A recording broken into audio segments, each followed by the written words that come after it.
How to start calisthenics. काफी लोगों का ये क्वेश्चन होता है कि कैलिस्थेनिक्स स्टार्ट कैसे करें, बट उन्हें पता नहीं होता कि कैलिस्थेनिक्स कहाँ से स्टार्ट करना चाहिए, क्योंकि इधर उधर की कई सारी वीडियोस देख के उन्हें ये लगता है कि हम थोड़ा बहुत सीधा प्रोग्रेशन छोड़ गए और जो दिख रहा सामने हैंड स्टैंड है तो सीधा हैंड स्टैंड कर लिया, या फिर ह्यूमन फ्लैग है तो सीधा ह्यूमन फ्लैग कर लिया। बट उसके लिए तुम्हें कुछ चीजों पे वर्क करना बहुत जरूरी है अगर तुम बिगिनर हो तो वो 3 ऐसी चीजें अगर तुमने एक बार उसको मास्टर कर लिया तो फिर तुम्हें कैलिस्थेनिक्स ऑलमोस्ट ये समझ आ जाएगा कि कहाँ पे किस तरीके से वर्क करेगा। और वो 3 चीजें, सबसे पहले तुम्हारी कोर एक ऐसी चीज है, एक मसल है, वो अपने आप में एक मसल हो जाता कोर। और अगर तुम्हारा कोर स्ट्रॉन्ग है तो तुम कैलिस्थेनिक्स का हर एक मूव अच्छे से कर सकते हो। और अपनी कोर को स्ट्रॉन्ग करने के लिए तुम लोग क्रंचेस लगा सकते हो अगर बिगनर हो तो, उसके 4 सेट और एटलीस्ट 20 से 25 रेप्स। और इसके साथ में सेकंड एक्सरसाइज तुम लेग रेसेस लगा सकते हो, इसके भी 4 सेट और 10 से 15 रेप्स। दूसरी चीज अब मैं बात करूंगा जो फोरआर्म्स, क्योंकि फोरआर्म्स का यूज करके ही तुम पूरा कैलिस्थेनिक्स उस पर कर सकते हो। और फोरआर्म्स का स्ट्रॉन्ग होना इसलिए बहुत ज्यादा जरूरी है।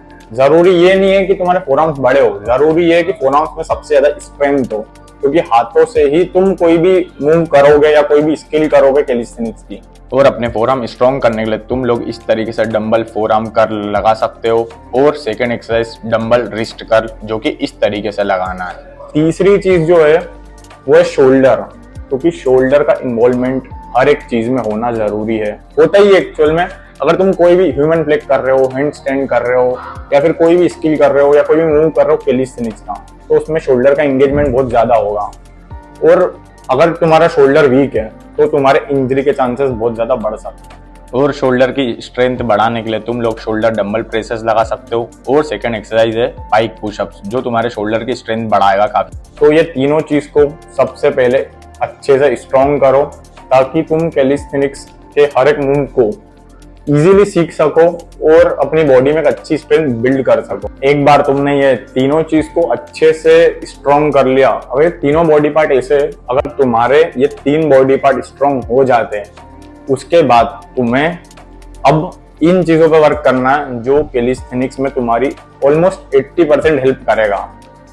क्योंकि जब तक तुमने ये 4 चीजों को मास्टर नहीं करा, तब तक तुम्हारा कैलिस्थेनिक्स मतलब ये समझ लो बहुत अधूरा या फिर आधा इनके बिना, जब तक इन चीजों को मास्टर नहीं करते। और वो 4 चीजें, सबसे पहली पुलअप्स में तुम्हें फुल रेंज ऑफ मोशन के साथ में एटलीस्ट अपने 12 to 14 रेप्स लगाने हैं। सेकेंड चीज जो तुम्हें मास्टर करनी है वो है पुशअप्स। उसमें एटलीस्ट तुम्हें एक सेट में 30 to 40 पुशअप्स इजीली लग जाने चाहिए, वो भी अच्छे रेंज ऑफ मोशन के साथ में।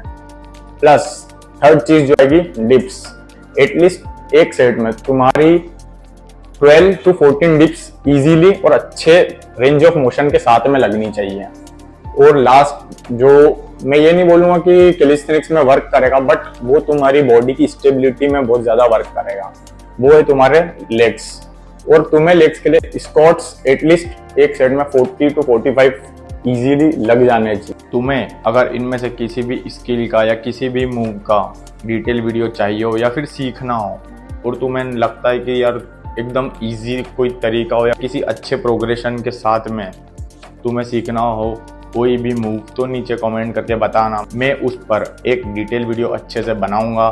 तो अब आने वाले कुछ वीडियोस में कैलिस्थेनिक्स की काफ़ी सारी चीज़ें बताऊंगा मैं, जिसमें जो बिगिनर उसको ये नहीं पता होता कि कैलिस्थेनिक्स कैसे करना है, कैसे स्टार्ट करना है, या कैलिस्थेनिक्स में किस तरीके के मूव को वो कितने इजी वे से कर सकता है, मैं हर एक चीज़ बताने वाला हूँ। तो स्टे ट्यून और कमेंट करके बताना जिस भी स्किल के या जिस भी मूव के बारे में तुम्हें जानना हो या फिर सीखना हो, और चैनल को सब्सक्राइब करना मत भूलना।